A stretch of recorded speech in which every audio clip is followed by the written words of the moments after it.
बुकेरा शरीफ थाणे जी हद में चोरियूं ऐं फुरूं रोज़ जो मामूल बणियल आहिनि।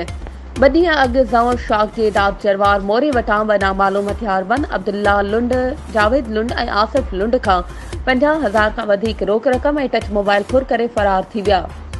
बुकेरा शरीफ जे मेन ख़ासकेली पाड़े मां वकार ख़ासकेली जी छत तां चोर सोलर प्लेटूं लाहे विया। जॾहिं त 2 नामालूम चोरनि राति मग़रिब जे वक़्तु बुकेरा शरीफ वेझो किसाना 2 शाख तां ज़मींदार मोहम्मद उमर मेमण जी ज़मीन में लॻल स्काप जे ट्यूबवेल जे लॻल ट्रांसफार्मर खे लाहे कोयलूं कढण जी कोशिश कई त हारी खेनि ॾिसी रड़ियूं कयूं, जंहिं ते आसपास जा ॻोठाणा पहुची विया। चोर पासे में बीठल केले जे फसल में भॼण में कामयाब थी विया।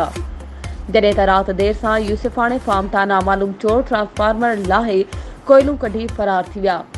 ॻोठ साहिब खान जरवार में ॾींहं ॾिठे जो शेर सुमरो जे दुकान मां हिकु चोर दुकान जा ताला टोड़े 10,000 कैश खणी फरार।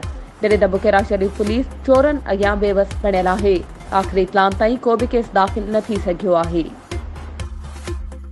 वधीक ख़बरूं ऐं अपडेट्स जे लाइ असांजे चैनल खे सब्सक्राइब कयो ऐं हा, बेल आइकन खे प्रेस करणु न विसारिजो त जीअं असांजी हर नई अचण वारी वीडियो तव्हां ताईं पहुची सघे।